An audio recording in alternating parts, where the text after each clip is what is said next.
Now the world don't move to the beat of just one drum. What might be right for you may not be right for some. A man is born, he's a man of means. Then along come two, they got nothing but the genes. They got different strokes it takes, different strokes it takes, different strokes to move the world. Everybody's got a special kind of story. Everybody finds a way to shine.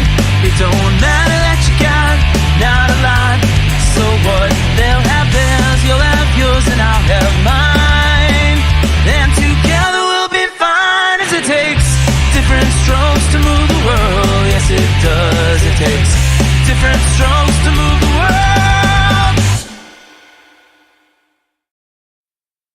We are the ones who don't know what we're fighting for.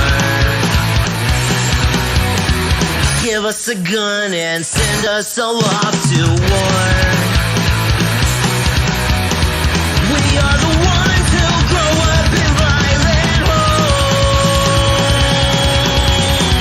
We are the ones who don't know what's right or wrong. I know. We are the ones who were born into war. We are the ones who just don't give a fuck no more. No more. We are the ones who don't know why we're losing score. Give them a badge so they can send us to the morgue. Yeah, we are the ones who attempt to walk out the door. We are the ones who don't know what we're dying for. I know.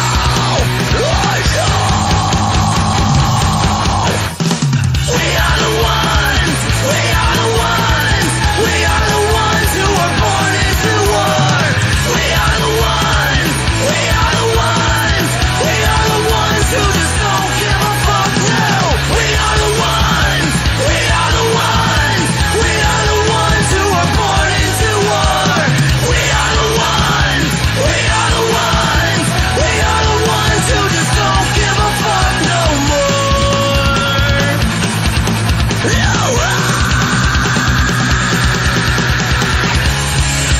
Get off this fucking ass. Love that makes you know.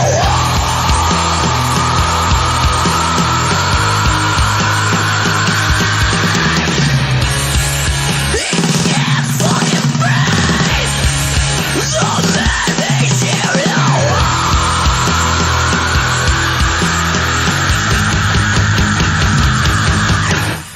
We are the ones who were born into war. We are the ones who just don't give a fuck now. We are the ones who were born into war. We are the ones who just don't give a fuck no more.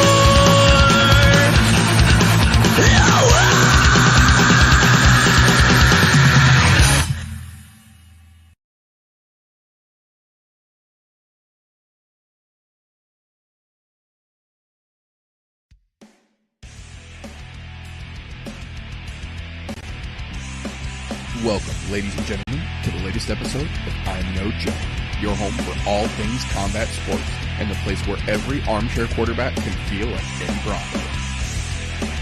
The views and opinions presented on the ImNoBookie channel belong solely to the person expressing them, no one else. If we say it, that means we meant it. That being said, this show does contain adult themes, adult content, and general shit that you shouldn't be letting your kids intake. Be advised, viewer discretion is recommended. Proceed at your own risk. You've been warned.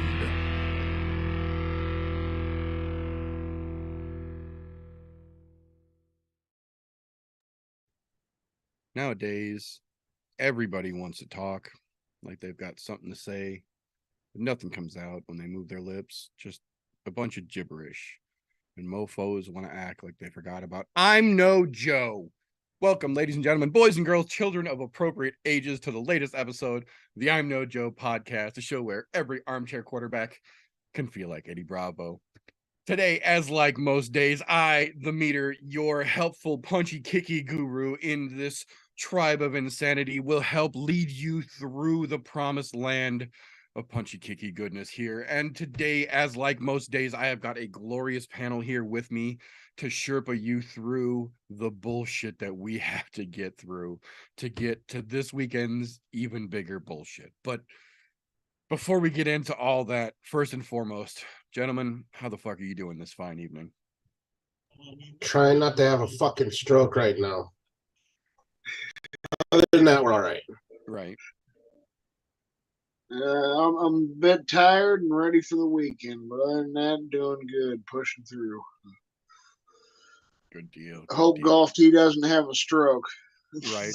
The good Hope news the is that if damn he does have a doctors stroke, we'll don't have it think live he on the has a show and we'll make stroke. sure to timestamp it. Well, at least everybody will know how I go out then. Right. Yeah. It'll be the glorious of public, all for all to see. That being said, though, today we kind of have a bit of a shit show, to put it politely, this coming weekend. And I do apologize in advance. I've got something going on with my eye that's been fucking with me all day, so it might distract me here and there. But this weekend is just, I think the best way to put it is a menagerie of fuckery. Let me get all the cards pulled up here. First and foremost, we've got the one on Prime Video 4 taking place in ridiculous time tomorrow. And then the Bellator 288 card as well taking place tomorrow evening. And then Saturday, we've got the UFC card, which we'll get to in just a little bit here. But combined with all of those cards, we've got a great weekend. Individually,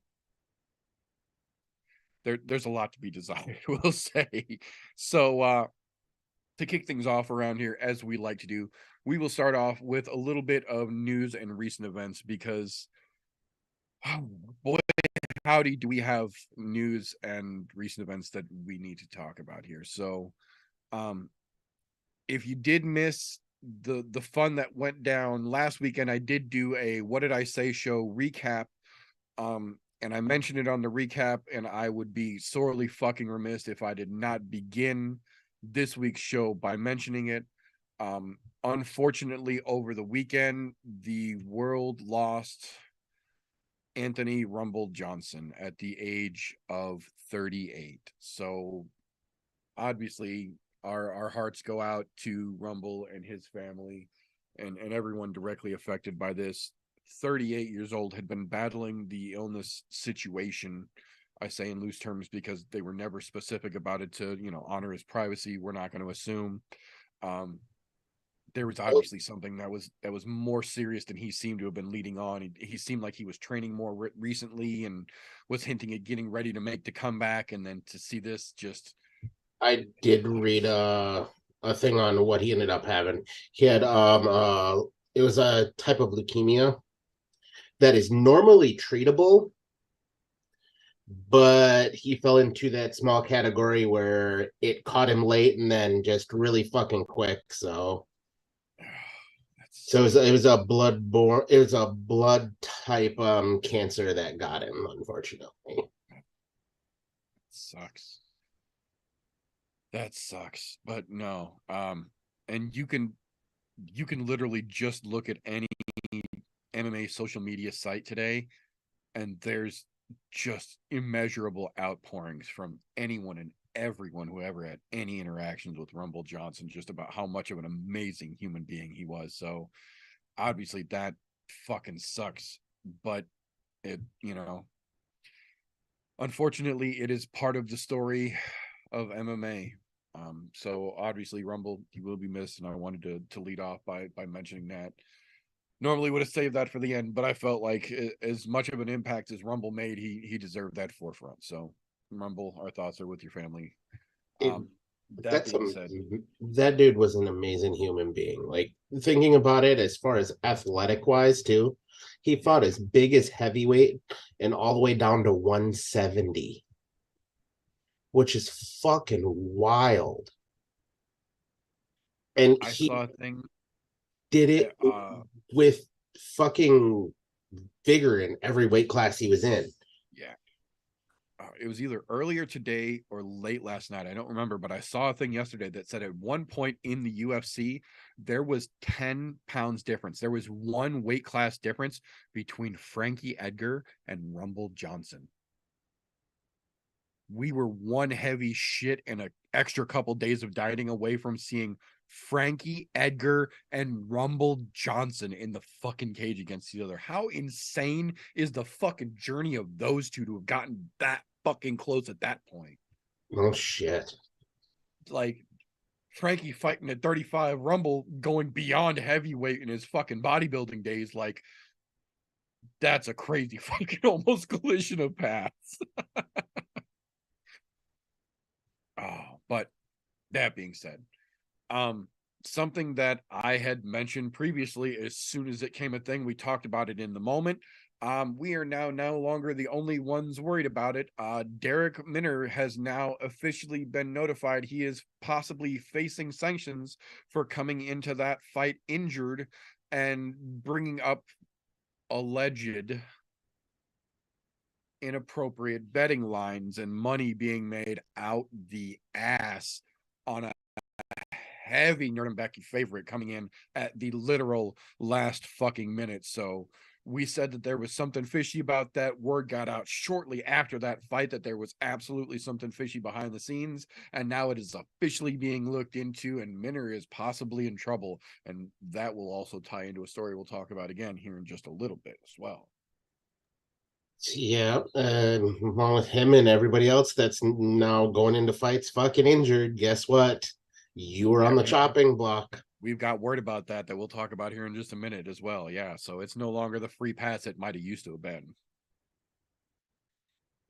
I get it from some of those fighter standpoints. I don't want to miss my payday, and I don't seem injured enough to where it's going to take me out of a fight, but there's some that have been pretty egregious that we've seen lately where they knowingly go into it injured, a la TJ Dillashaw, telling the ref before the fight that my shoulder's been popping out, give it a second, it'll pop right back in. And as it did, but still. That's not the point, yeah. We should have never got there. I agree. So it looks like they're someone with authority, I should say. The anonymous someone with authority is finally starting to step in and make something get fucking done about situations like this. And I, for one, am super fucking happy about it. It's a bit of bullshit, and it puts a bad reputation, a bad stain on the entire fucking industry, in my opinion. But then, oh, that's almost poetically ironic. Excuse me. We got the announcement of the UFC 281 medical suspensions. Now, historically speaking, there are two places that are going to give you almost, it would be funny if it weren't so fucking aggravating, medical suspensions after any event that takes place there. Texas, which is notoriously fucking stupid, and New York, which is obscenely overprotective with their medical status, as many will come to infamously know from the Nate Diaz stoppage.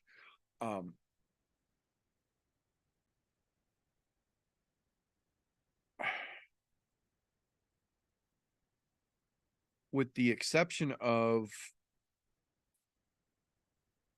7 fighters,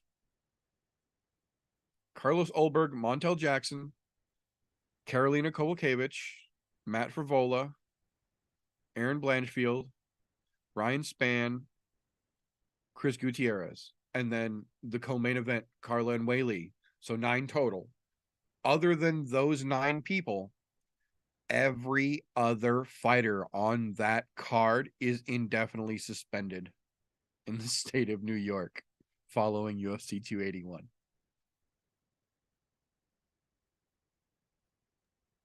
It's fucking wild. Every one of them.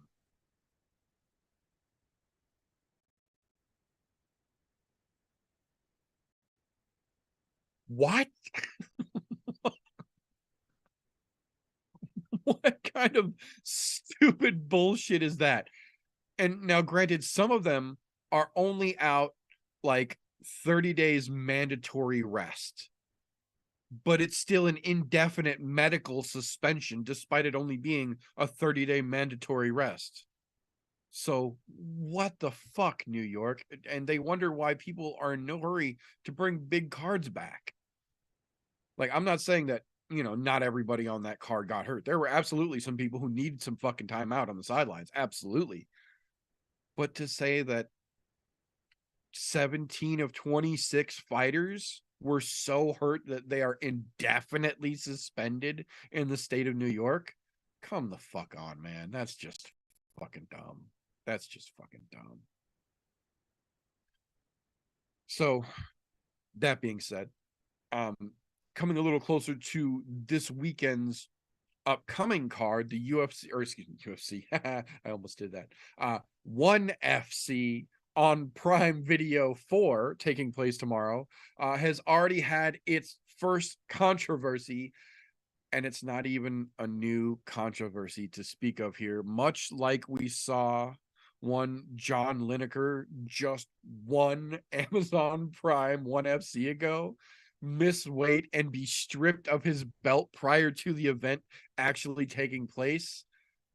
This afternoon, Kamrian Abasov came in, missed weight, and was stripped of his belt. Not just his belt, but a belt in a champ versus champ super fight against Christian Lee coming up tomorrow. So I don't know if it's the spotlight, if it's the circumstances, but there have been more weight misses in ONE FC, I think, in the last like 3 months than they have had in like the entirety of 2022 combined on all of their fucking cards. So something is going on over there, and it's clearly not just the weight and the hydration test, because in most of these situations, ironically, the fighters are making and passing the hydration test and still missing weight. So there's something going on, and there's something in the background that we're not privy to yet. I think there's something changing. I don't know if it's the way they're regulating weight classes or what, but there's some fuckery afoot in ONE FC for sure. So I'm very curious how they're going to actually proceed going forward with that fight tomorrow, if they even allow it to go. Excuse me. Last seen, no official rule had been made yet. That being said, Christian Lee's little sister, 18-year-old Victoria Lee, the youngest fighter on the ONE FC roster, has officially gotten her next date. She is coming back on the ONE FC card on Amazon Prime 6, taking place January 13th, first of the year. They're doing another one of these. The Lee family has taken strong control over ONE FC lately, so it's going to be interesting to see how the little sister comes in and makes the fucking stamp on her name. But then we got the next following announcement for ONE FC on Prime Video number 7, taking place February 10th out of Jakarta, Indonesia, with the headline of John Lineker versus Fabricio Andrade 2, the rematch. Hopefully John Lineker gets himself a steel cup for this go around, because if you didn't see how that first match ended, that might have been one of the most painful foul shots I can remember seeing, including Sergey Karatanov literally getting his testicles ruptured when the cup got split from that Matt Mitrione kick from hell. So, like, you got to feel for Andrade in that situation, and it's at least good that they're going to give him a chance to run it back. Yeah, he needs, and he also needs to make weight too, because absolutely don't miss weight again. Buy yourself a fucking steel cup. Go talk to Demetrius Johnson. He will tell you exactly which steel cup to buy. We know a guy, yeah. Yeah, fucking ridiculous. Oof. Yeah, no, I'm glad they're giving him the chance to run it back, to get back in there and see if he can do it again. So it's going to be interesting to see that one run back as well. That being said, we got was it a trio? I believe it was a trio. Yeah, it's a trio of announcements here. Excuse me, this weekend, following the confirmation of one Islam Makhachev versus one Alexander Volkanovski for the lightweight belt in Perth, Australia, for the UFC 284 card on February 11th. Well, over the course of the weekend and the last few days, they have started to beef that card up just a little bit, and it was already a spicy card to begin with once they confirmed that Islam versus Alex fight for me.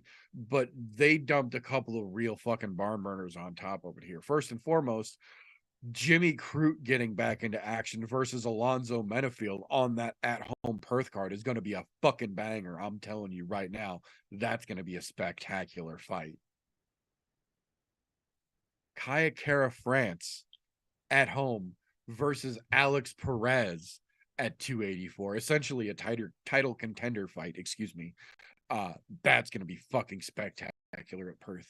And then the announcement that came out on this last weekend's UFC 281 card itself, after they confirmed the Volkanovski fight, they then confirmed on the same fucking card at 284 in Perth will be taking place Yair Rodriguez versus Josh Emmett for the interim featherweight title, literally right before Volkanovski goes to fight for the lightweight title on the same fucking card. So the UFC, for whatever reason, does not seem to like guys holding the 45 and 55 pound belt at the same time. They're totally cool with the 205 and the 265 pound belt, but for whatever reason, this is yet another example of the 45 and 55 pound belt causing an issue within the UFC's hierarchy for whatever fucking reason, and they're not cool with it, and they're immediately starting that fucking train rolling again for that 45 pound belt to get yanked out from underneath them.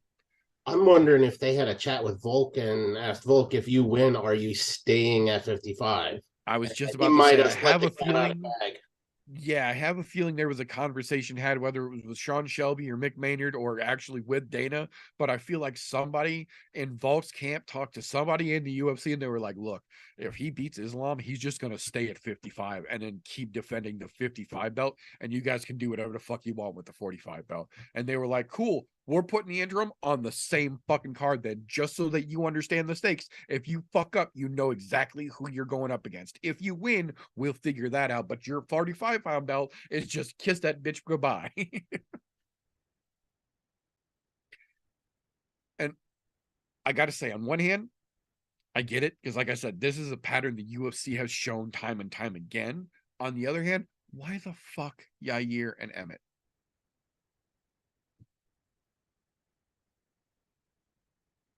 Like, just MMA math alone, Holloway deserves that shot for the interim belt over either one of those two, because he would destroy Emmett and did destroy Yair. So the only person Max has not been able to beat has been Volkanovski. So how does anyone get a shot at the interim belt over him?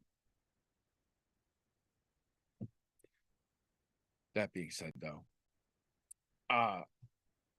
March 11th UFC event got a very interesting fight added to it this afternoon.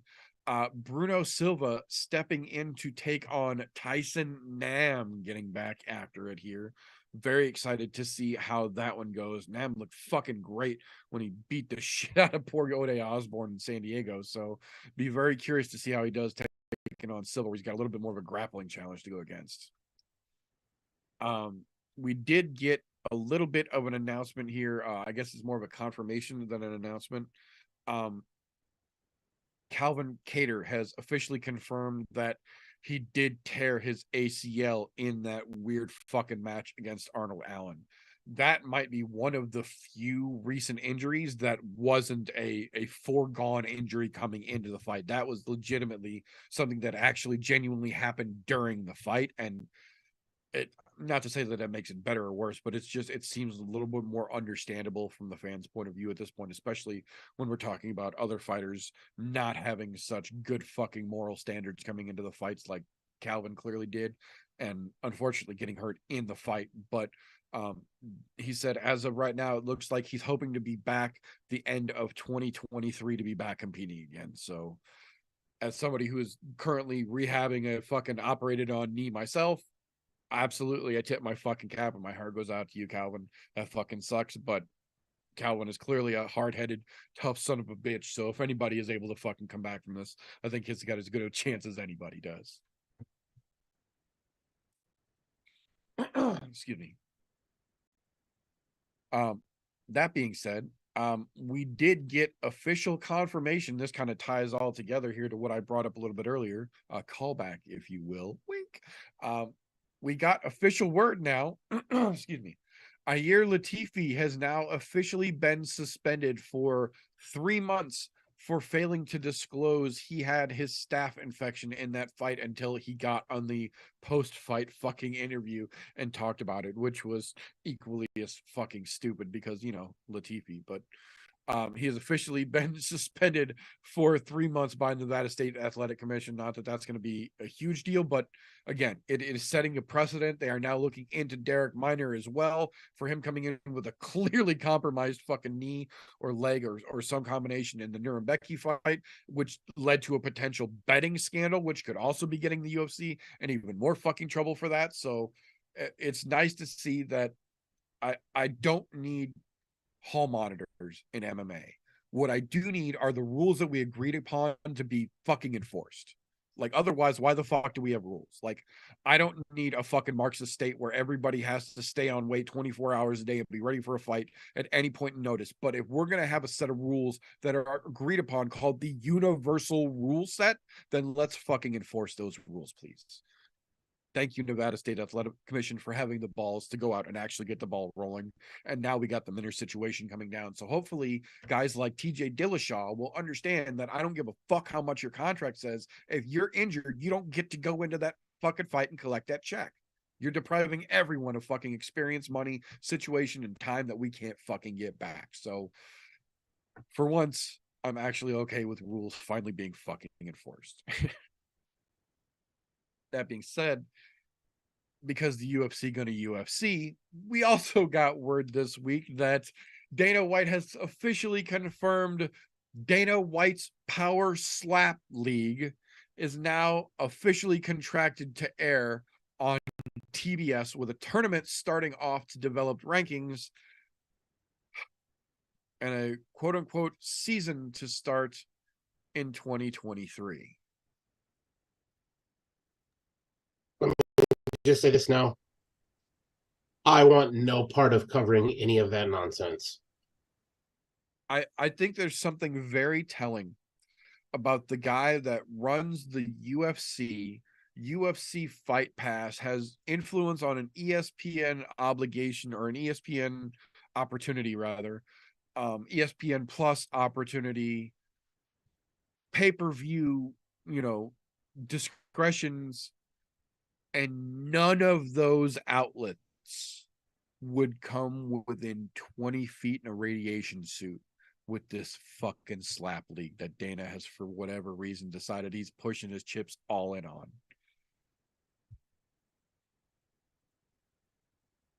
Like, don't get me wrong.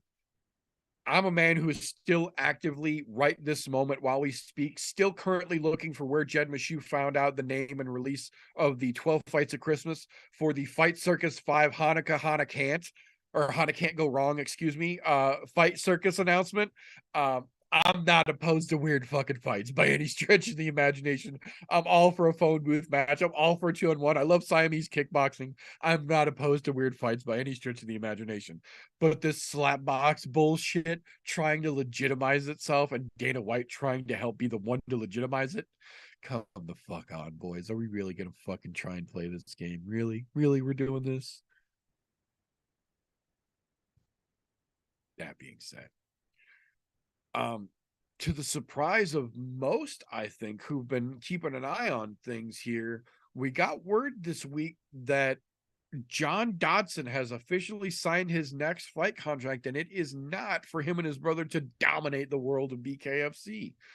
John Dodson has officially signed a multi-fight deal with Ryzen and is set to debut as one of their showcase fighters on the New Year's Eve deal, hoping that they will match him up with Kyoji Horiguchi. Whether he matches up with Horiguchi or not, I think it's very interesting that of all the places he could have gone, John Dodson chose to go to Ryzen, notorious for a lack of performance enhancement testing. I'm willing to bet BKFC would have paid him whatever Ryzen did and still let him do his thing, and he would have only had to go in there and just bare knuckle it. But it's very interesting to me that he chose to go Ryzen. So it's going to be interesting to see how that one plays out.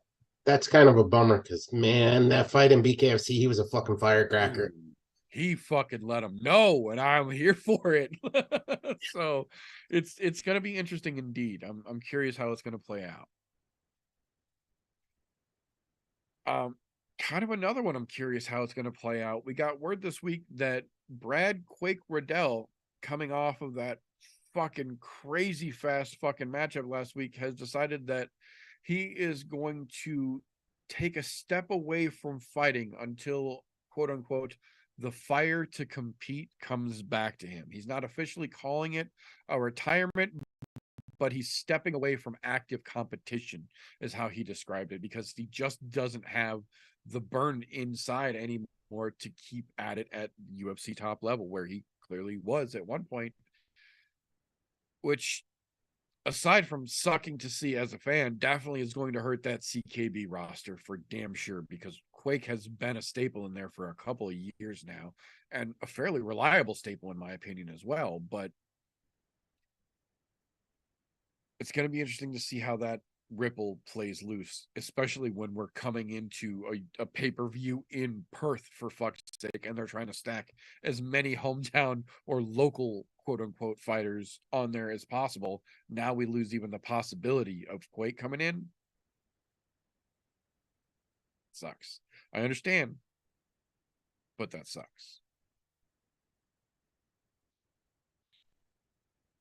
That being said, we got official confirmation this week that Lizo Zaleski is waiting his hearing with USADA, confirmed of some sort of infraction. We don't get confirmation as to what yet, but he is officially awaiting a hearing, and Bobby Green has officially been handed down the 6-month sentence that was presumed he was going to get when it was initially discovered that he had inadvertently, I say with air quotes, taken a potentially contaminated supplement that posed him to pop hot.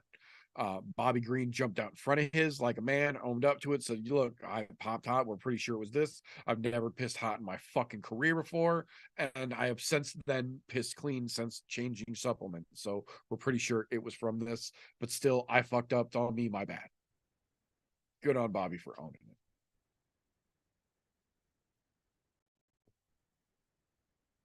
One more thing, not exactly the most fun news, but again, something that I feel needs to be talked about, especially in light of current situation we're dealing with Cain Velasquez. We officially got word this week that the man that is accused of killing Walt Harris's daughter has officially been indicted on capital murder charges. So at least if there is a silver lining to that situation, it's that we might potentially get some genuine closure and some fucking justice in that situation, and that they can all finally close that chapter and grieve properly and move on there as well. So hopefully that plays out properly and quickly for all involved. That being said, that is all I have got for this particular week's news. I still cannot find the Fight Circus 5 roster yet, but I'm still looking. God damn it. Either one of you gentlemen have anything I might have missed this week?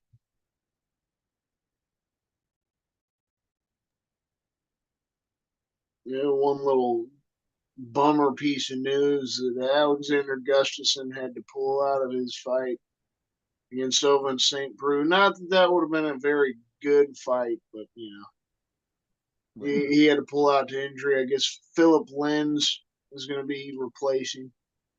So, Oh, did they officially announce the replacement? Last I had heard, he was potentially injured, but I didn't see anything about a replacement yet. yeah, from what I saw, that's Philip Lenz is going to be stepping in. So Interesting. Gives OSP a better chance, in my opinion. But yeah, other than that, I don't have nothing else news wise. All right. That being said, did you have a cans and contenders this week? Well, I got a few people to talk about that we've got this weekend. Nice. Yeah, Absolutely, absolutely. I wasn't sure if you had one because, like I said, it's been a weird fucking week. So, absolutely, by all means, that will bring us to the point where us old farts like Golf T and I, who've been a little bit rabid and set in our ways, as it were, as we go through our MMA journey, tend to sort of get a little bit of a blinder when it comes to fighters to a certain degree, and we need somebody with a little bit more of a fresh eye on the world and the landscape that we love here to help bring us into the sort of the newer up and coming generation, guys to keep an eye on and gals to keep an eye on, as it were, here in a little segment that we lovingly refer to as Slows, Cans, and Contenders. So if you would be so kind, please, sir. all right, so I'll start it off with a little bit something different than the UFC. We got the brother Kevin Kroom, potential up and coming contender in the BKFC, making his debut this Friday. Somewhat excited about that. I don't normally get into the BKFC fights, but might get into it this weekend just to see how Kevin Kroom does. Yeah, local guy from Kansas City. Looking forward to seeing how that goes. Then obviously we've got a few, people making their debut this weekend. The young 20-year-old chick, Teresa Bleda. She had somewhat of a disappointing showing, I would say, on the Contender Series. Earlier this year, it was like a boring decision because she's had quite a few finishes in her career. She was coming in 5-0 as a pro with the 4 finishes, and then she gets a boring decision victory on the Contender Series. But still 9-0 as an amateur and 6-0 now as a pro. 20 years old. She'll be going against Natalia Silva. So that'll be interesting to see how she does. We got Ricky Tercios. You can only hope that he performs a little better than the anime noises and 11% accuracy on his significant strikes in the last fight against Amir Albazi. Yeah, it was bad. It was bad. Yeah, so you got to hope that Tercios has a better performance. They're literally throwing him a can, dude that's 0-2 in the UFC so far.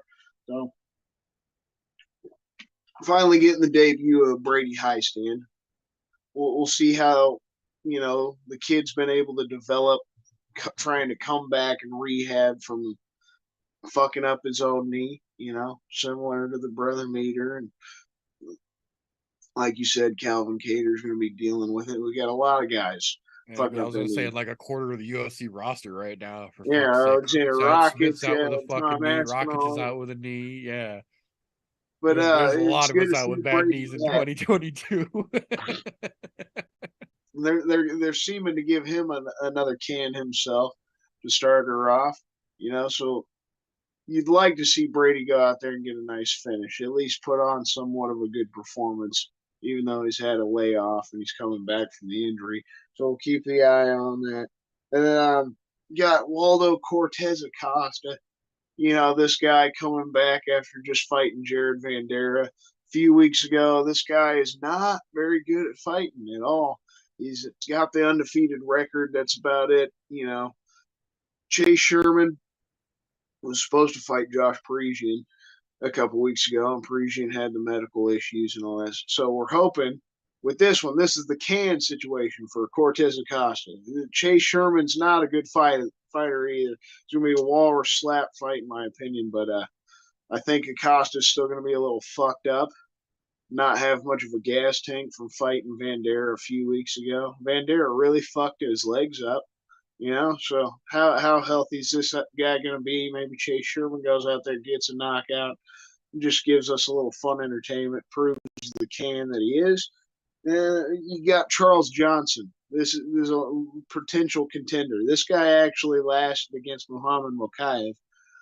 Charles Johnson, he does like to get some finishes. He's finished Charles Mota.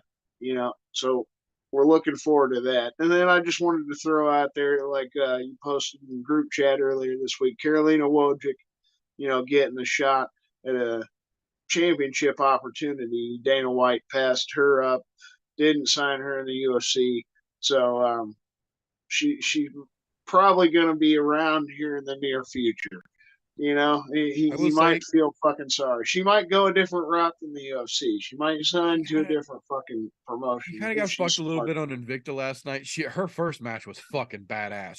She held her own and went distance in a tough fucking second match for the actual fucking belt itself. And even Megan Anderson on the commentary was like, I don't know if I agree with this, but you could just see how much it meant to the girl who they said won. But I don't know, man. I think either she's gonna fucking dominate Invicta and just start kicking ass and taking names over there, or Dana's gonna realize that he fucked up and throw her that fucking contract pretty soon, because she's seeming to prove that she's got fucking huge potential as a fighter. But yeah, I mean that's all I got. I just throw that out there.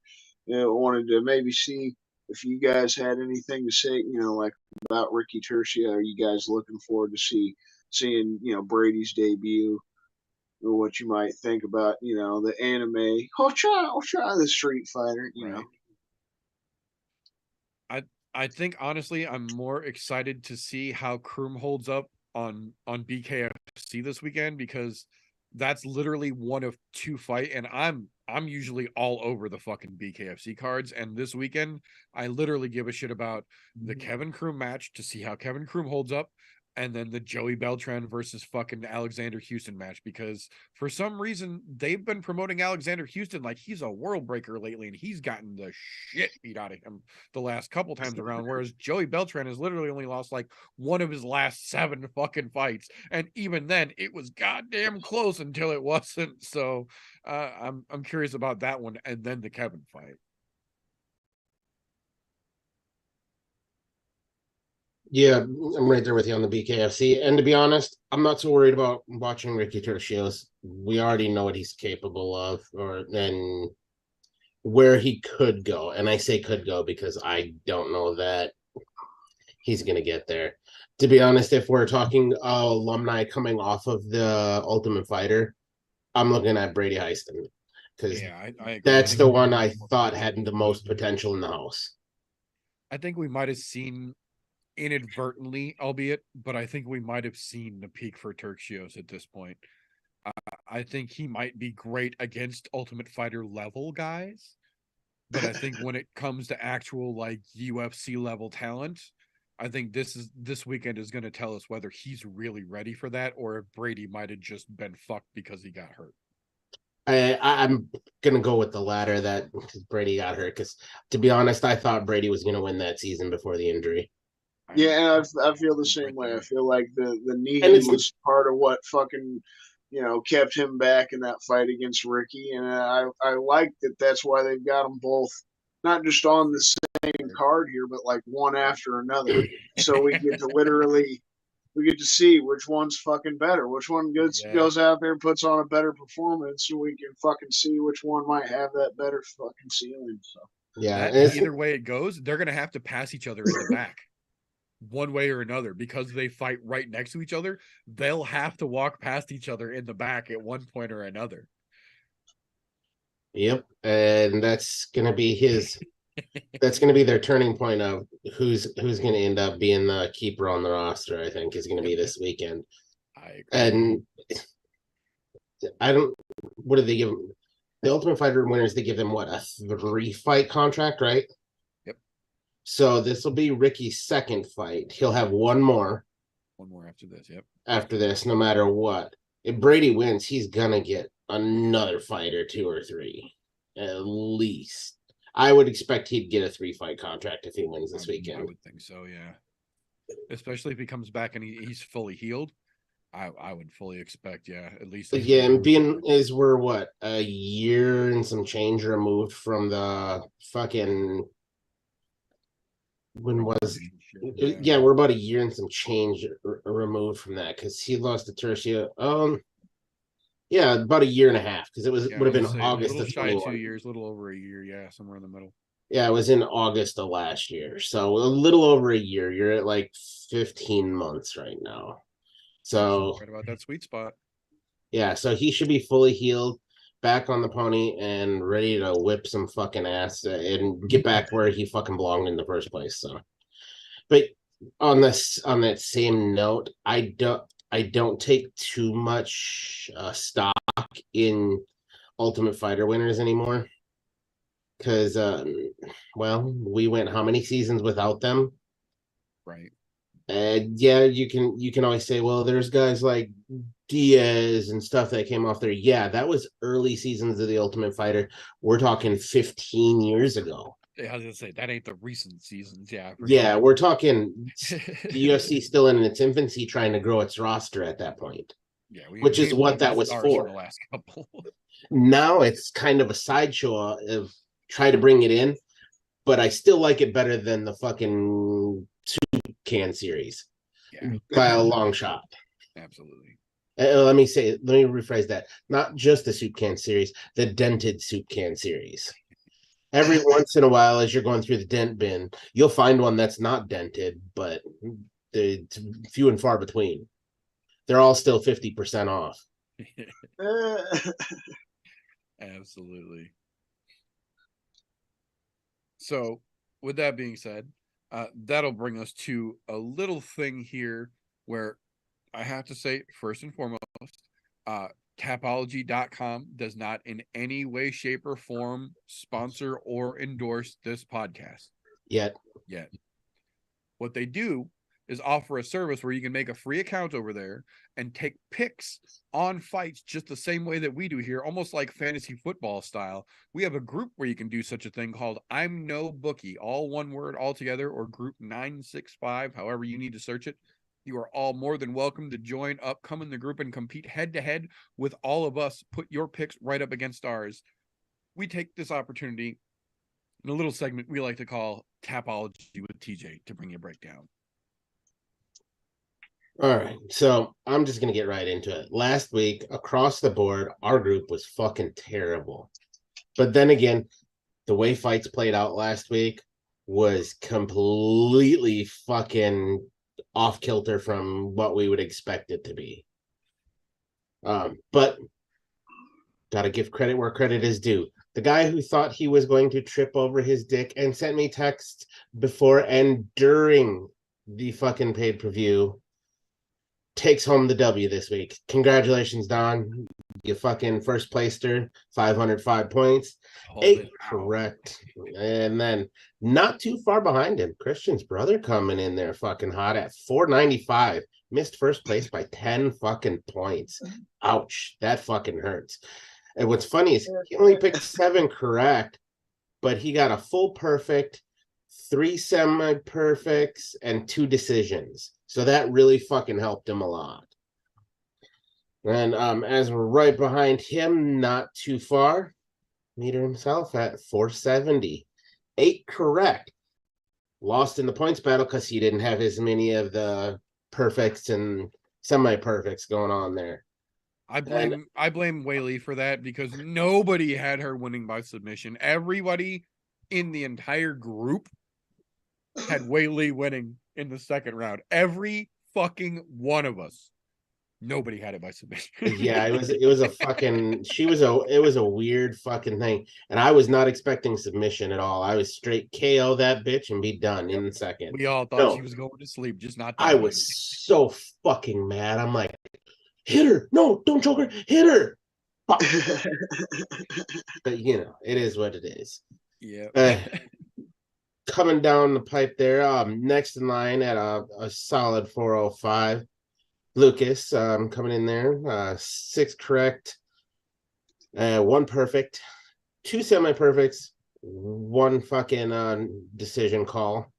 And me, I was 10 points behind Lucas at 395, 6 correct, 2 decisions, 3 semi-perfects. That 1 fucking perfect pick that he picked, it fucked me. And would have had the perfect pick too had Whaley done the right fucking thing, but you know, kind of fucked me on that one. And the guy who trips over his dick this week, Christian, at 240. 4 correct picks, 1 on decision, 1 semi-perfect. Man, you had a rough week, dude. A fucking really terrible week. But, you know, hey, I'm not mad at it. But the worst of them all is the no picks at all. Do we all know whose name I did not call? Tim, where you at, motherfucker? Where you at? Get So- your shit together, John Jones. I'm waiting for you. That's right. There you have it for this fucking week, this last week's. Now, for everybody who had such a shitty week last week, there is plenty of time to redeem yourself this week. And then you have to wait 2 fucking weeks before you can try to redeem yourself if you fuck up this week. So, we'll hit her from top to bottom here or from bottom to top here on the card. Just a brief overview. Another card where we have really fucking close odds, like pretty much across the board.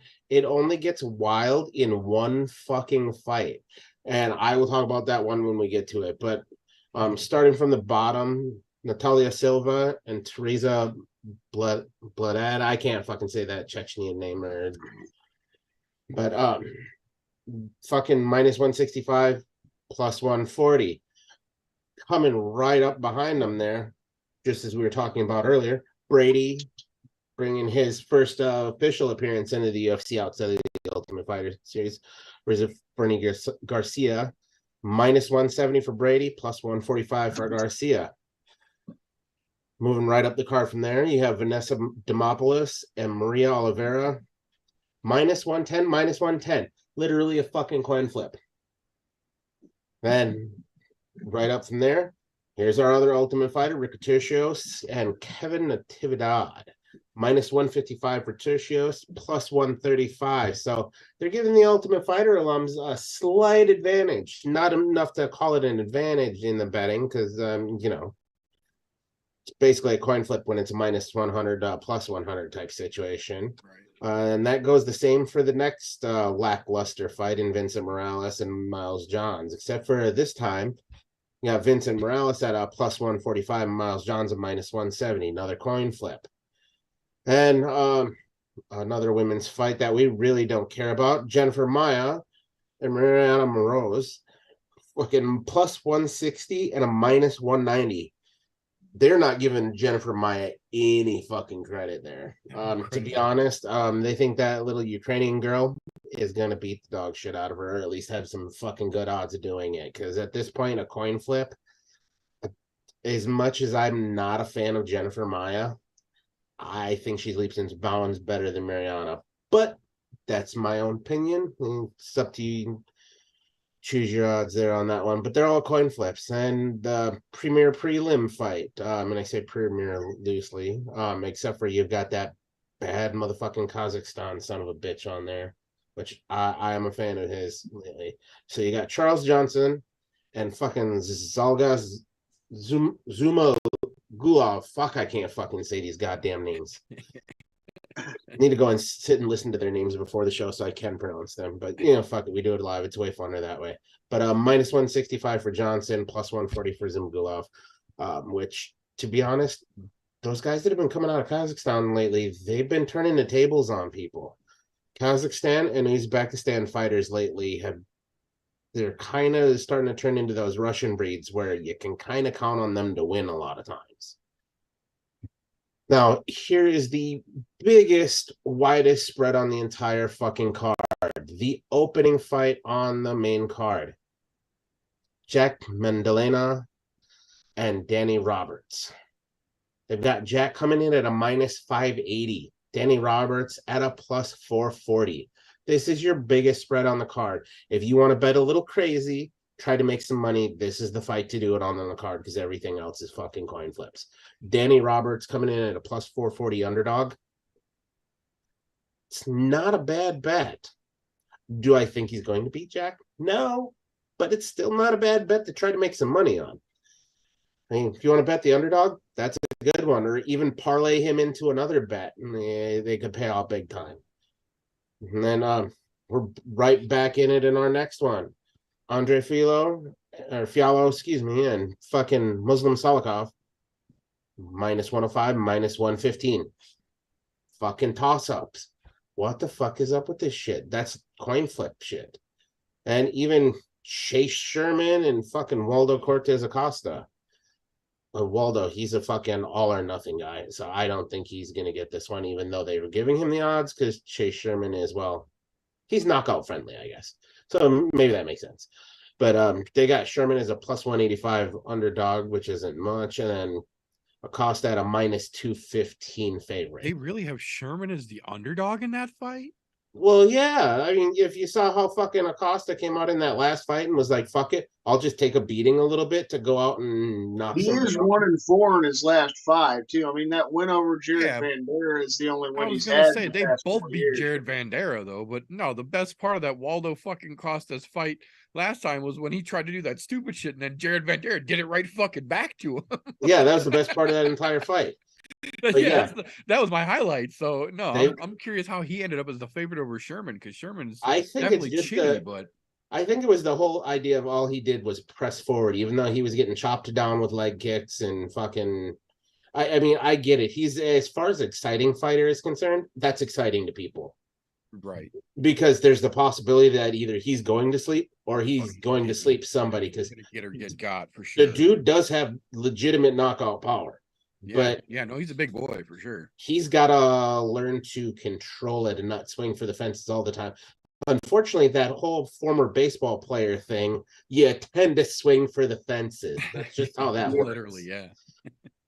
And then that brings us into another one that's either going to be fucking great or terrible. That could end up in a wall or a slap fight. Kennedy Njoku and fucking Ian Kuntalabo.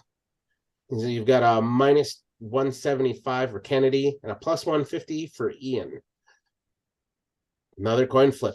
It's weird to see all these coin flips on the card. Now, where it gets real interesting to me, and I kind of like where the odds are on this, because maybe it'll light a fire under somebody's ass, maybe it won't. Derek Lucas and Sergey Spivak. Fucking the Black Beast versus the Polar Bear. It's going to be one of two things. Either somebody goes to sleep, or again, walrus slap fight. Except for, well, Spivak can actually fucking wrestle, so it could just be somebody on the ground. But I think they've got the odds pretty right on right now. However, I could see a huge swing right before the fight starts, because they've got Derek Lewis as a plus 170 underdog and a minus 200 for Spivak. However, because of how much people love Derek Lewis, I could see right before the fight those odds shifting. Last minute money line move. Last minute money lines. So if you're going to bet on Lewis, now's the time to do it, probably, because I don't think the odds are going to get better for Spivak as it goes. It's going to get worse.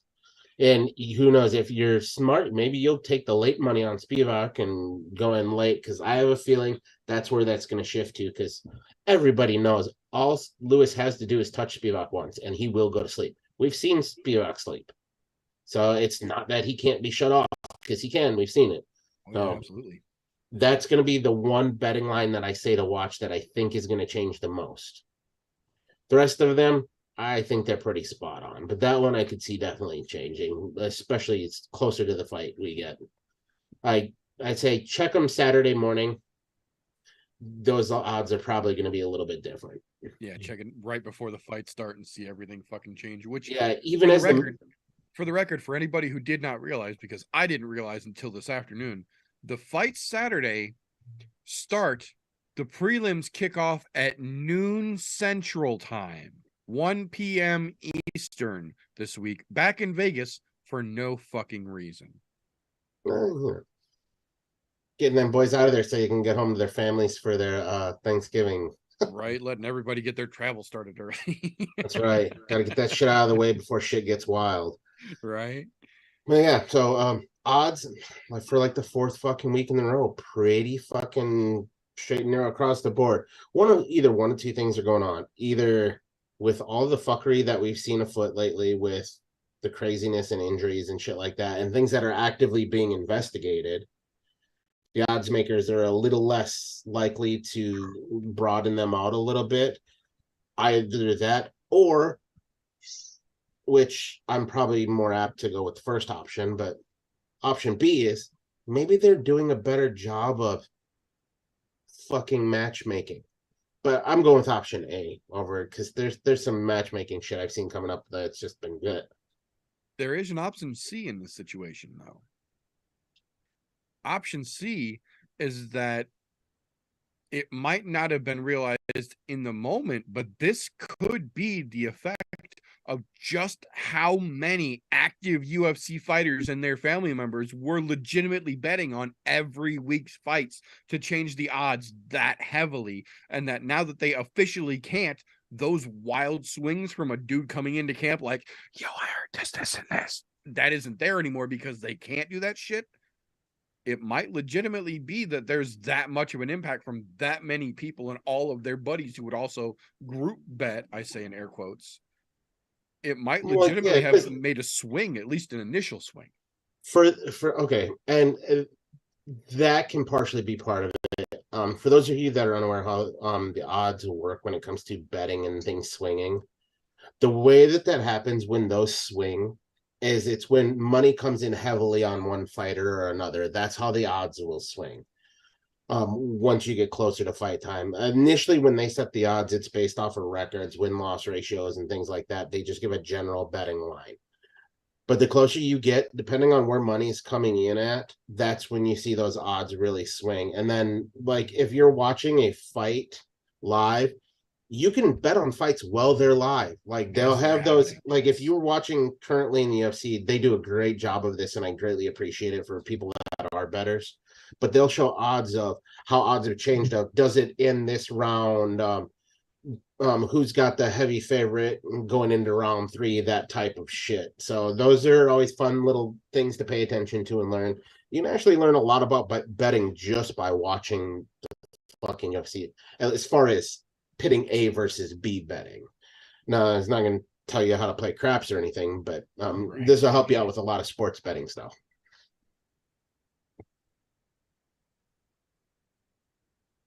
Yeah, that's all I got for you, boys.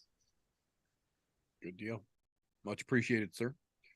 So with that being said, like I kind of alluded to earlier, between the BKFC card and the Bellator card and then the UFC card and then the ONE FC on Prime, if you squished all of those down together like one uber flavor of gum, you might get a decent card overall. Unfortunately, individually, all of these cards suck, as you might have gotten an indication by the majority fucking coin flip, odd to odd fucking fights we got from TJ here on this one here. So I couldn't really, in good conscience, have an episode of The Pit this weekend and put anybody's reputation or their statistics on the line for such a weekend of dog shit, especially coming in on a hangover weekend, coming off of an already crazy UFC 281. So I thought, instead, what we might do this week is just do kind of like a round table here. Instead of making it competitive, instead of making it, timed and head to head and bringing up all the fucking aggression, we'll just keep it a little more friendly and just do a little more of an open conversation here about how we would normally do the pit here. So of the crazy card cacophony that we've got this weekend, since the majority of them all suck, my question is to you gentlemen, what is the one fight that you think has the potential to not suck the most out of all the shit we've got? I have to take a low hanging fruit here. I have to, because it's the one I'm most excited about. Nemkov and Corey Anderson. Because that fight right there, the way that the first one was playing out before the incidental headbutt, right, dude, that has fireworks written all over it. And it has Corey Anderson walking away with a fucking strap, in my opinion.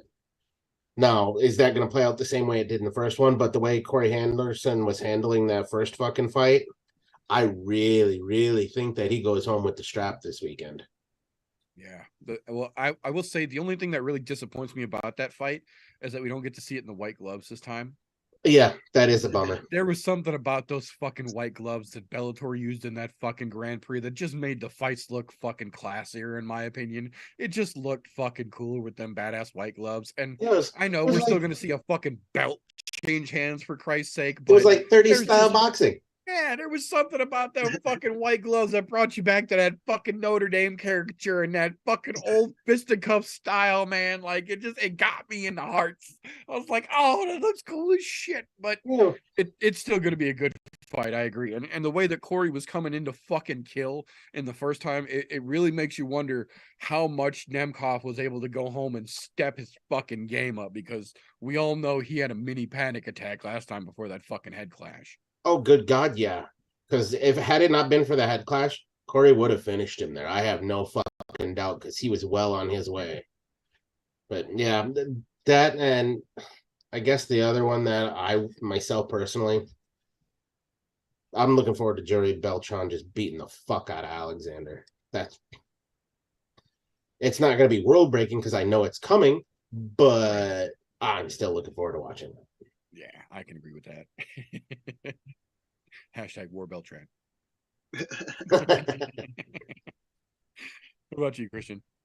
So for me on the Bellator card, I'm excited about Usman Nurmagomedov. You know, obviously, I feel like he's going to win the belt. I don't think there's many people that'll argue that fact. It'll be cool to have Coach Khabib already have two of his guys, being lightweight champions across two different promotions. So there's a lot to root for in that, and it'll be a hell of a sight to see. Um, Bring some more attention to Bellator. If he winds up winning that, not a ton, but slightly, little trickle.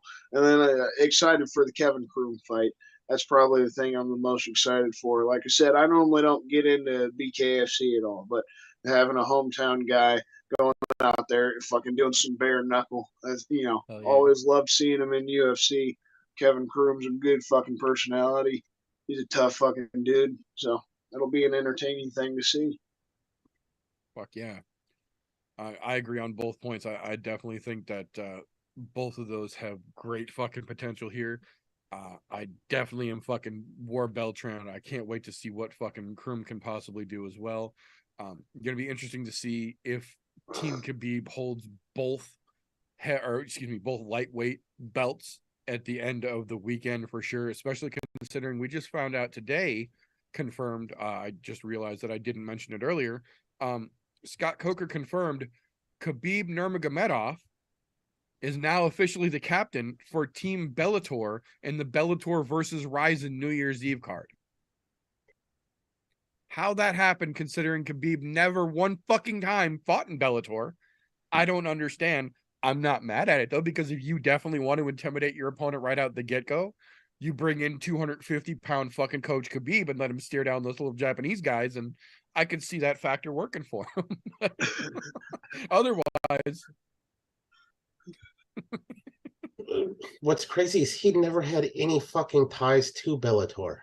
None whatsoever. It's always been the UFC. Other than his cousin, yeah. Yeah, other than cousin, but I mean, then again, you're getting all the Dagestani wrestle fuckers coming through both organizations now that I guess he's just going to float between the two because he's not under contract, so he can do whatever the fuck he wants. He can do whatever the fuck he wants now. No, I agree. All good points. I would say the one that I would mention here that neither one of you guys mentioned that I think is probably flying under most people's radars. We mentioned it a couple weeks ago, but again, even since then, it's kind of slipped back under the rug. Juan Cervantes versus Cosmo Alexandre on Prime Video tomorrow. For those of you who don't know, there's a reason that Sage Northcutt has not fought in 3 years, because the first time he got into the cage, once he left the UFC and went to ONE FC, they stuck him in there with Cosmo Alexandre, and Cosmo beat the shit out of Sage Northcutt to such an extent that it took 3 surgeries to put his face back together. Literally, I'm not joking and I'm not exaggerating. He broke Sage Northcutt's face. He beat him so fucking bad. And had it not been for visa issues, we would have seen him again long before now. But Cosmo has been at the mercy of his prior behavior, which so many of us understand the downfalls of. But luckily, he has got that all straightened out, and he is stepping in to potentially beat the absolute dog shit out of Juan Cervantes because this is a Muay Thai match on an actual mixed martial arts card. So they're going to let him use all of his goddamn power against this poor gentleman from England who I don't think really understands what he signed up for. Yeah, if he didn't go back and watch that fight with Sage Northcutt, then he really is fucked. Dude, Cosmo's a bad motherfucker. Yeah. It's sad to see the fall of Sage Northcutt because he didn't seem like a bad prospect. He just looks like he was coached the wrong way. Yeah, he was one of those kids that just seemed like he was going to do whatever his coach told him to, and his coach just happened to be a fucking moron. Yep. Yeah, he seemed like he was that kid who was going to come in and do whatever you fucking asked him to, and it just so happened that his coach happened to be a fucking idiot and drove him the wrong direction. Yep. And that's how it drove his ass out of the fucking UFC. Yep. Yeah, let him go over, let him take fights he shouldn't have, and it cost him years of his fucking prime. Might have cost him his entire career because we still haven't seen him back yet. So, and to be honest, I fucking retire, dude. Go teach karate somewhere because you're fucking fantastic at that. Go find yourself a job at Abercrombie in the meantime because you'll look like one of those fuckers that stands outside without a shirt on. Go over a part-time gig at fucking Wonder Boy's gym and pick up the other side on a fucking modeling gig, man. Yep. Not mad that I can't do that, just such jealous. Right. Oh no. That being said, as ironic as it is with a weekend full of shit, there still are several fights over the weekend that are just nonstop getting talked about. So I'm curious for you gentlemen, which the overhyped for this weekend is going to be for you guys here, because I know I've got one very clearly that just people won't shut the fuck up about. Well, to be honest, my overhyped one is actually the UFC main event. As much as I love Derek Lewis, I'm sick of hearing about this fight with him and fucking Sergey Spivak. It's the downfall. Let me not call it the downfall. It is the fucking changing of the guard ceremony is what it is, in my opinion. To where, because unfortunately, I hate to say it, Derek Lewis is no longer the boogeyman in the heavyweight division as far as the upcoming boogeyman. Because he was for a while. And he stayed at the top and he knocked out some really great fucking opponents, even when they were whipping his ass. But now he's to the point where I think it's almost time that we're going to see him retire pretty soon. I mean, every time they put him into Houston, fucking home territory, shits the bed. Bad, dude. Bad. Yeah, not just a little bit. Gasses the fuck out and just gets his ass whipped. So I think we're about to see that change in the guards and see fucking Spivak finally make a shit. But for those of us that have been watching a long enough time, we know Spivak was just a matter of time before he started climbing his way up the ranks. Stop talking about that fight. It's not that fucking great. I mean, there's plenty of other things you can talk about other than that. To be honest, cover some of the fucking undercard guys a little more. Even fucking give the guys in Bellator some fucking shine. Because, I mean, I would much, to be honest, and I hate to say this, I would much rather listen to them talk about Tyrell Fortune than fucking the Black Beast and fucking Sergey Spivak right now. And I fucking hate Tyrell Fortune. Just putting it out there.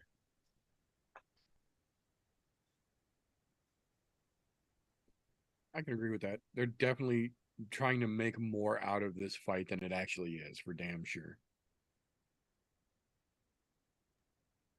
Yeah, fucking, it's sad that I think that, because, like I said, I love Derek Lewis. Namely, I love watching him knock people out and then say some crazy shit in the mic afterwards. He's going to say crazy shit even beforehand. He was talking crazy in one of his fucking interviews about getting in the shoe deal with the fucking Rock.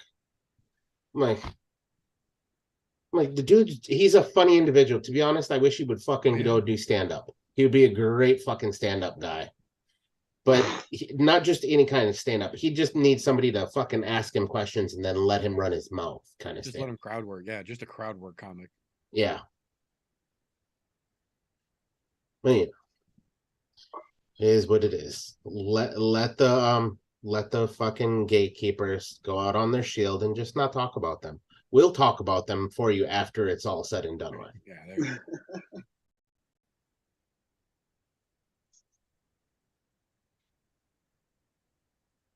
What do you think, Christian?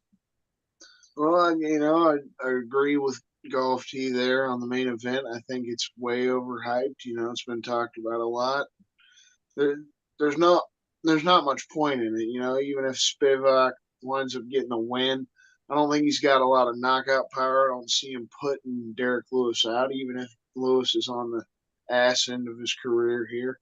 It just doesn't do a lot. If Lewis fucking gets a win, even if he knocks the guy out, he's even admitted he's on the ass end of his career. He doesn't have a lot of fights left. So it's just a heavyweight fight. That's all we can hope for is a knockout. But I think the co-main event as well, and just the featured bout, right? Chase Sherman versus Cortez Acosta. I think the majority of the main card is just all overhyped.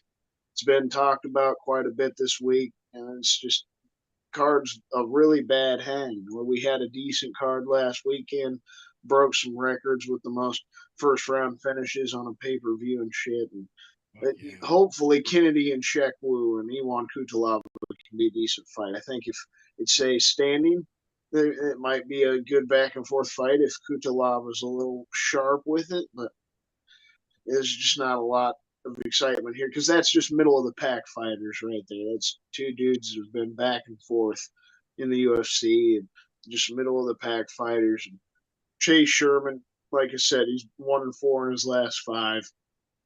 Cortez Acosta is just literally coming off, like Golf T says, he calls it the soup can series. This is the example of that. Like, this guy is an absolute can. He really doesn't know how to fight for shit. He should have stuck with baseball, just because he liked punching people in the face. But that was the thing. He got kicked off of his baseball team, right? He got into a fucking fight. So that's the thing. Oh, I'm going to start fighting. He may have a little bit of power, but he's awful. I feel like the majority of this main card, overhyped. I feel like we could use the break, but at the same time, I don't ever want a week off of fights. I just want some decent fights. Right. It'd be nice to not have hangover cards. Just every week be a decent fight night. Or like Golf T's mentioned before, just give us 1 or 2 a month. Just give us decent fucking cards instead of the trash hangover card. There could be some fun out of this fucking fight night, but it's just a lot of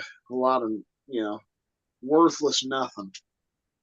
Yeah, all these fights don't mean anything really.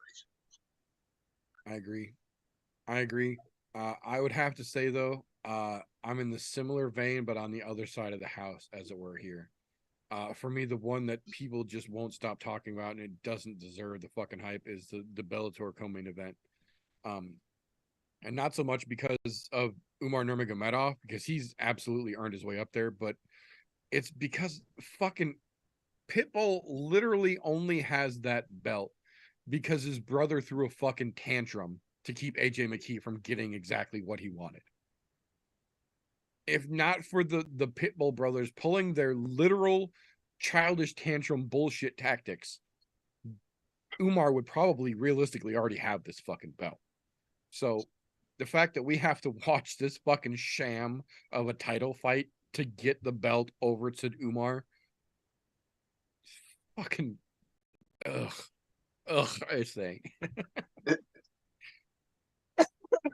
I forgot my honorable mention fucking earlier when we were talking about the fight I would like to watch the most. Rodtang, without a fucking doubt. Tomorrow night, I'm gonna be watching Rodtang. That dude is an absolute fucking killer. Yeah, no, that dude is never fucking boring. You want a fun Muay Thai fighter? Right, there's your guy. Yeah, his pace is unfucking matched, dude. That guy is insane. Dude, you know what? Mighty Mouse was smart when he took that fight with him, saying, okay, we'll do every other. Because he knew he wasn't going to beat him in Muay Thai. Yeah, no, he had to be able to take that motherfucker to the ground to stand a chance against him. Yeah, and credit to Rodtang, because that motherfucker didn't tap. But no, he hung. Yeah, he hung for damn sure. He's a tough son of a bitch. Yeah, but he definitely not a ground fighter, but dangerous as fuck on the feet. So yeah, if you get to watch anything this weekend, that is probably the other fight to watch, and you should be able to catch it before the main event of fucking Hoff and fucking goddamn Corey Anderson. So Yep. Which I believe is also, let me double check here. I believe that is also early enough. Yeah, so the BKFC card is actually the last card tomorrow night. So the one card first, then the Bellator card, then the BKFC card tomorrow night, and then the UFC card stupid fucking early on Saturday afternoon. yeah, there'll be a lot of fuckery afoot. Oh yeah. So with that said, we'll bring that around as we normally do in a bit of a different fashion, as it were here.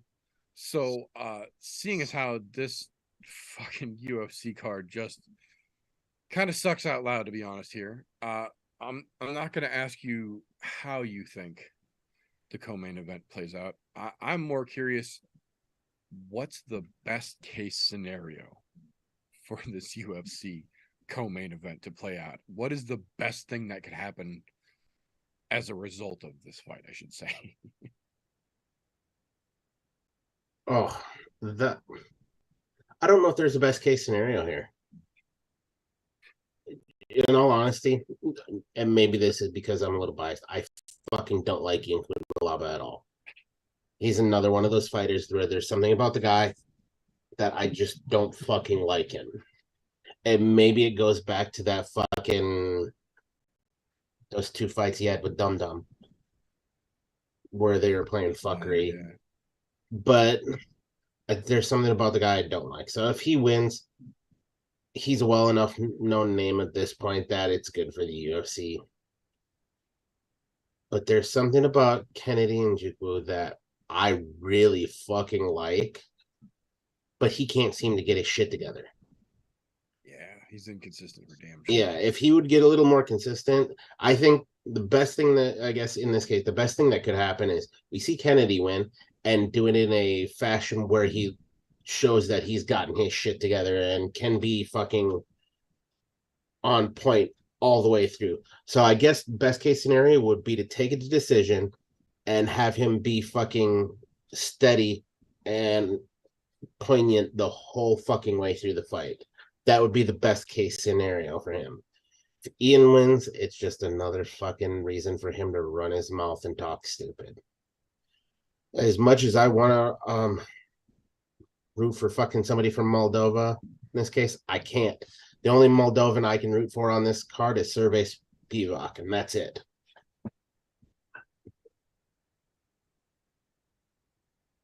I can agree with that for damn sure. What do you think, Christian?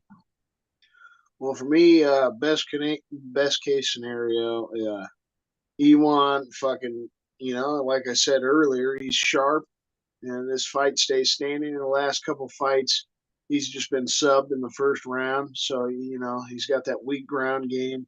I like Nshukwu as well. I just don't want to see him go out there and go for that ground. I like to see that exciting aspect. Go out there and bloody him up. And that's where I agree with Golf Key. I'd like to see him go out there, show that he's gotten his shit together, get like a dominant win, especially just bust Kutalaba up, fucking maybe even knock him clean out. That'd be a fantastic sight to see, you know. But like I said, if Kutalaba's going out there looking sharp, maybe we get a little 3-round war, and then maybe the UFC knew something we didn't fucking know. And there's a reason they actually put it in this fucking spot. It winds up being an exciting fight. We can only hope it'd be a fight of the night kind of thing. Both guys come out there sharp as shit. We get a great striking battle, but I'd really like to see Nshekwu just go out there and just tear through Kutalaba, give us a reason to root for him to get a good fight coming up, like a really good name after this fact. So Interesting. I can definitely see that. I can see that as well. I think I've got a bit of a different take on this scenario than you gentlemen. I do agree with both of your points here, but I think I see it a little bit different. I think at least from a fan standpoint, in my opinion here, I think the best case scenario in terms of the co-main event for Saturday night goes is that Kennedy Nzechukwu trips over a TV cable and falls into Ian Kuntalaba, and they both break their knees and neither one of them can fight, and they move the Vanessa Demopoulos fight to co-main event, and we get to see her jump into Michael Bisping's gigantic arms and watch him drop her again. Because he's smart enough to not play that game. I'm down.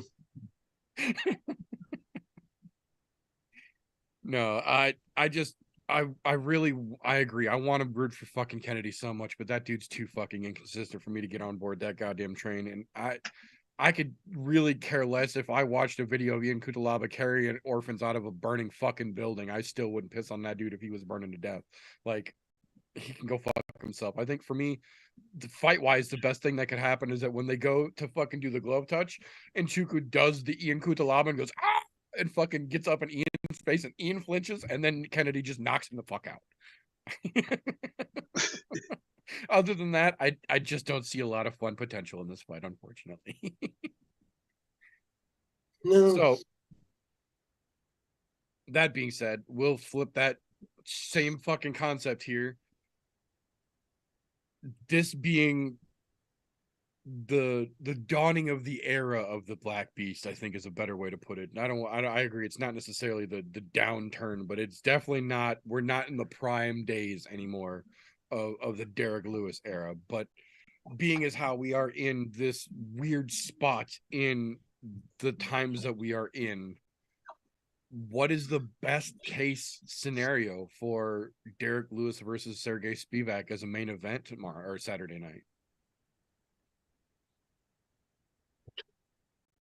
Well, it depends on how you're looking at it.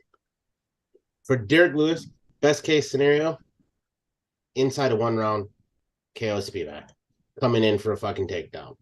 Because at some point, I know Sergey is going to go for a takedown just because he knows the power of Lewis. Every fighter on the heavyweight fucking roster knows how much power Derek Lewis has.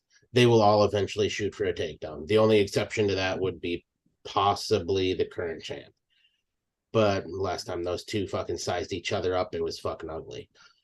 But then on the opposite side of this, Spivak gets a good dominant win in fucking inside of 2 rounds, getting on a ground and pound aspect of things. I don't know that his stand-up game, in my opinion, is not as good as some of the recent fighters that Lewis has fought to be able to KO him on his feet. So I think his best bet is to get him to the ground and finish him on the ground and pound, or fucking submitting him. But if he's going to do that, I think his best case scenario would be 2nd round. But as far as the UFC is concerned, their best bet is that Derek Lewis wins, because that keeps that cash cow alive. Every time he fucking loses, that's like a bloodletting ceremony. We're losing money. We're losing money. We're losing money. And they don't have, right now, there's not another heavyweight that will pull fucking that kind of money without being the champ. So, and unfortunately, Spivak, because of the type of person he is, he's not going to be that cash cow. Which, even if he wins this fight in a dominant fashion, it's still going to make it very hard for him to ever get a title shot. Yeah, I can agree with that. I think, I don't know, man. I feel like Sergey has kind of quietly just been doing the damn thing. I feel like if he really splashes fucking Lewis here early, like you said, maybe early in the second, fucking just takes him down, ground and pounds him, gets it over with real quick, it might give him a push up into the top 10 that he really fucking needs to start that trajectory. But I don't know, man. What do you think, that's Richard? kind of how I feel about it. Like, best case for Derek Lewis, you just get a knockout so you can keep that train rolling. Similar to what Golf T was saying, keep the train rolling for him in the UFC. Just keep allowing him to get decent fights, fun fights, and keep making some money on the tail end of his career at this point. Stay in those main events and, just keep making some money for him and his family. For Spivak, If he goes out there and gets a quick finish, if he could somehow actually, like in Derek Lewis's last fight against the last Sergey Pavlovich, I thought that was an early stoppage. You know, I thought that stoppage was worse than what we saw this last weekend with Izzy. I've come to rewatch that fight, come to accept it a little more. Izzy's leg was fucked. He was wobbling. He looked a little hurt. But Derek Lewis, we've also seen him just play possum before. You got to, as a ref, know your fighters kind of thing. And I just, yeah, he was hurt. And who knows where it would have gone otherwise. Like, didn't necessarily look like Lewis was playing possum, but you want to give the fighters a full chance, and with the heavyweight division, you got to give them that full chance. So I feel like Lewis is going to get it, but yeah, the best case scenario for Spivak here would be to somehow put Derek Lewis out, like definitively compared to Pavlovich. That would maybe shoot him up there in the top 10, give him a decent name himself for his next fight. But I just think it's a hard sell, right? He's a quiet dude. There's nothing that special about him. He hasn't had any big, exciting fights. He's not like Tai Tuivasa. It's easy to fucking. It's been easy to get Tai up there. He's not even that great of a fighter. He's just got that knockout power in most of his fights here. That's literally how most of us have expected. You just got to get that one punch in, right? But Tai is fun. He's such a fucking personality. You love to fucking see him. He's exciting as hell. Spivak's just not. I feel like his success is going to be taking Derek Lewis down, just getting him tired and wearing him out. Nobody likes seeing those kind of fights, at least with the big guys, right? You could deal with it in maybe some other weight class, but you do not want to see some almost 300-pound sweaty grown men just loving up on each other, having a bear wrestle. That's not what his nickname is the polar bear. Right. But we don't want to see any of the bear fucking. We don't need any of that. But hopefully we get some knockouts. I agree. I think best case scenario, really all the way around, is for Derek Lewis to just get it done and get it done early. Because realistically, he might be the baddest blue belt in Texas, but they're fighting in Vegas, and his blue belt ain't gonna hold up against Spivak if it actually comes to a legitimate ground fight. He's gonna get fucking manhandled, and I don't see any situation where it's gonna be hard for Sergey Spivak to take Derek Lewis down. He's not the most graceful on his feet in the best of circumstances.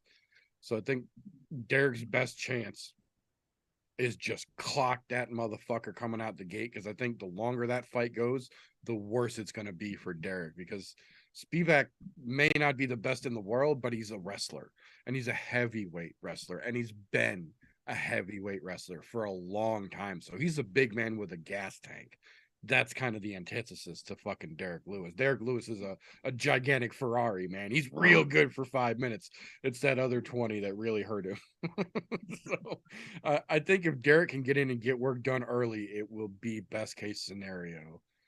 If not, I just see it getting worse and worse the longer the fight lasts, and the more it's going to be Spivak's fucking fight to give up after the first, really, in my opinion. I got nothing against the Black Beast, but man, he makes it real fucking hard to root for him these days. That's for goddamn sure.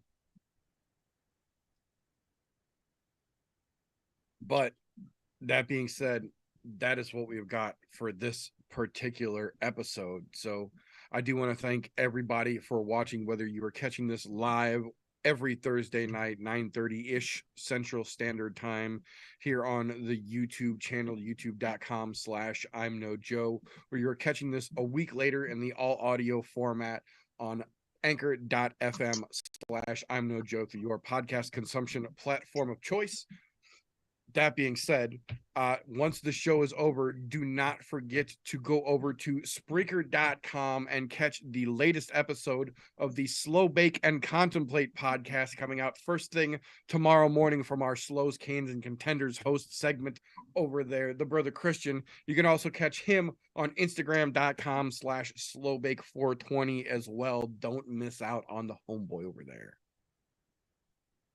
And then I'll give the shout out to the brother Golf T Vapes as well. Don't forget to check him out on Instagram. I think same thing, right? Golf T Vapes. And then every fucking Wednesday night around 9 o'clock or so, check out the fucking live stream, the Fogged Up Fairway. Fucking nothing but, vape talk and chilling and having a good time. So make sure you check that shit out. Goddamn right. A little bit of fuckery. Thank you, sir. Oh, that only leaves one left. Did you know that I'm No Joe does more than just I'm No Joe? The meter does many things. So if you go on over to Linktree/the meter does many things, you'll find all of the goodness. The Instagram, the vape channels. There's two of them. So pay attention. There's multitudinous amounts of ways of getting your meter. Your meter will be filled. Just go over to Linktree/. Meter does many things. Jesus, I'm fucking tired because words are not wanting to come out. It's time for me to go to bed, folks. Fucking love. That's how you can tell we do this shit live, folks. This ain't edited. This ain't fucking scripted. We do this live, goddamn it. That being said, if you like what we get up to around here, the best way to make sure you get all of the I'm No Joe in your life possible is make sure you are subscribed on whatever platform you're consuming this. If you like it, we also ask that you maybe give us a thumbs up. It helps out. Share an episode with a friend. That helps a ton. On the other side of that coin, though, if for some reason you're here and you don't like what we get up to, first and foremost, why the fuck are you still this deep into a podcast you don't enjoy? Just give us a thumbs down and then go fuck yourself. We won't even dispute it. That being said, if you do like what we get up to around here, the best way to help us do what we do, patreon.com/ImNoJoe. For as little as $1 a month, you get your name on the end as a thank you of every single broadcast on this channel. You also get access to unaired and literally unairable content that we legally had to put behind a paywall because we can't show it to the general public. Age restriction is required. Be informed going in. That being said, we appreciate each and every one of you, and that is all we've got for this particular episode. Rest in peace, Rumble Johnson. You will be missed, sir, but that is all we've got for tonight. So remember, don't let ignorance stop you. You can root for anything, unless you really believe the electron was stolen.